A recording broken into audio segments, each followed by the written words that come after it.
This video is about tube life, and before you ask, it's not about the British Metro, but about vacuum tubes.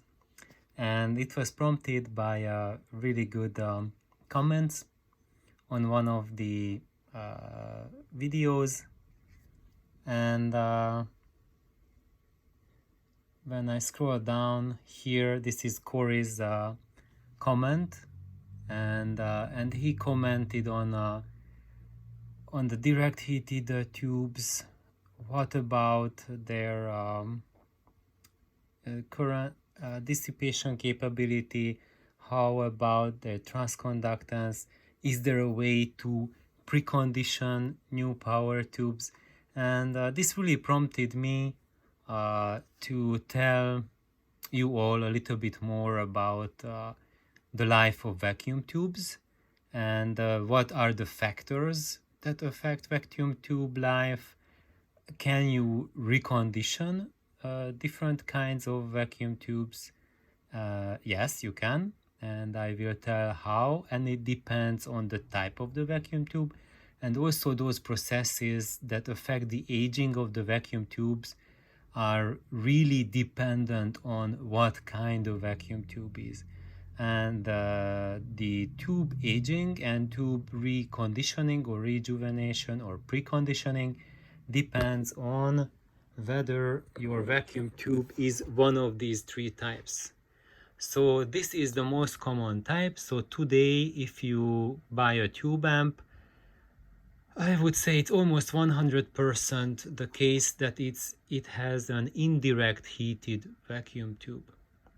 So these indirect heated vacuum tubes, all of them have separate filament and separate cathode. So it means that that part of the vacuum tube which heats it up to get ready for operation is not the same as the element that emits the electrons.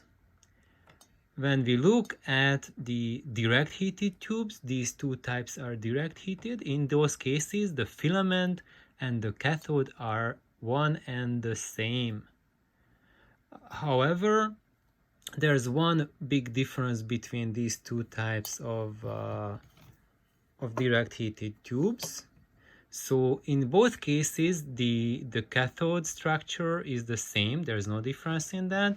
But they employ a totally different strategy on how to keep the tube alive and healthy.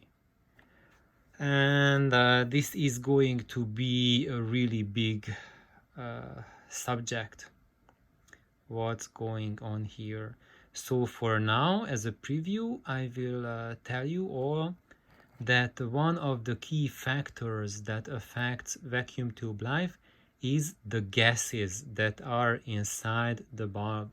So when a vacuum tube is manufactured, then there's a two-stage vacuum process that's employed, and basically at the stage one they create a hard vacuum, and then they apply a second vacuum machine on it, and that vacuum gets even better. So basically the inside of the vacuum tubes has about as much particles or less as the stratosphere.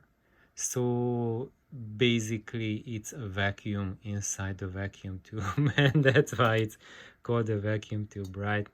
However, nothing is perfect and there are still a few million molecules, gas molecules left and gas atoms inside the bulb, despite the hard vacuum, and these create a danger.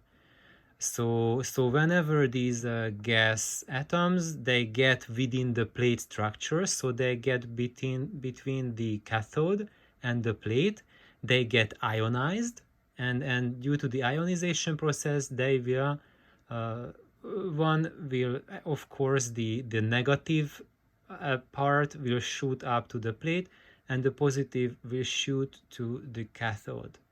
And the problem with that is that the part that goes to the cathode, it poisons the cathode. So it's called cathode poisoning.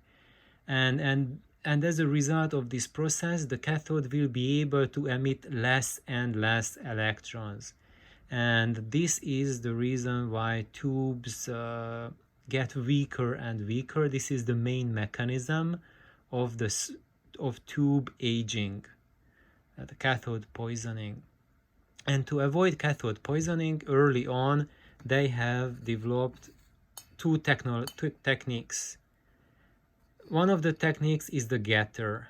This is basically magnesium that is inside. So if we look at the tube, can we see? You can see there's that ring. So when they manufacture this tube, within that ring, that's a little tray, and they have a drop of liquid magnesium there. And after they have applied the vacuum, the tube is ready. They microwave the vacuum tube, and the metal just splashes out and coats the glass. And this is the getter. And when it's nice and shiny like that, it means that it's all new and it's capable of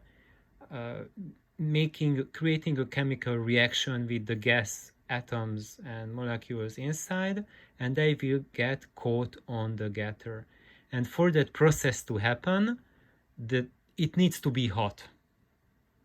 So your vacuum tube has to operate at a high temperature, above 150 degrees Celsius, and that's when the getter is really happy and able to bind those gases that could poison the cathode. And as it's binding those gases, it's turning black. So maybe you can see that around the edges, that nice shine, metallic color is turning into a black color. Let's see on this one. So you can see that the outside looks really nice and shiny, but when you look at the inside, it's all black. You can see that blackness? That's because the getter inside there has reacted with a lot of gas molecules. However, when you look at the inside, it's still shiny. There's tremendous amount of getter left in this tube. So it means that the vacuum inside is pretty good. And the getter is doing a great job of getting those trapped gas atoms neutralized. And where are those gas atoms coming out? It's from the structural elements inside the glass bulb. They release metals as the entire structure goes through fatigue and constant annealing because of turn on, turn off processes. And up to the point that you see shiny part, all is good. Even if you see from the outside, if this has turned into pitch black, you are still okay.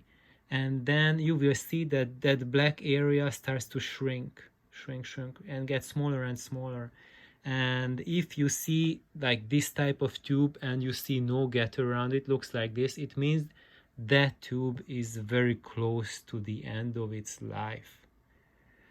And if you see that this getter is turning into a white color, it means that there's a crack on the bulb somewhere, and there's a slow leak from the atmosphere, and it's killing the getter very rapidly and also poisoning your cathode really seriously. So it means that that tube is either dead already or will be dead very, very shortly. So if you see the getter turning white on a tube that you are using in an amp, turn it off, pull it out, and get a replacement tube. Do not use tube with white getter. And when we look, this is the third type. So these two are both direct heated tubes, but this is a transmission tube, and a lot of transmission tubes operate by red plating. So it means that they do not use a getter to catch the gases inside, but instead the plate itself is heated up to such a ferociously high temperature that it reacts with the gas atoms, with the molecules. They are just attracted to the plate, and the plate neutralizes all the threat. And there's nothing going on into in between the plate and the cathode structure. so the gases are not able to poison the cathode. The only problem with this approach is if you do not use the tube at a high enough temperature, so you do not uh, use it at close to full plate dissipation. In that case, the plate is not so hot and it is not able to filter out to catch and neutralize all those gases inside, and then those will start to poison your cathode. So if you run this tube at like 100% plate dissipation, let's say at 3 kilovolts, it will live much longer than running it at 20% plate dissipation. In the case of these tubes, when you have a lot of getters and you do not need that thing, if you run the tube at a low plate dissipation, they still will be able to live as long as you follow a couple more rules, but I'll talk about those later. So I hope everyone learned something, and thank you for watching, and please like and subscribe. Bye bye.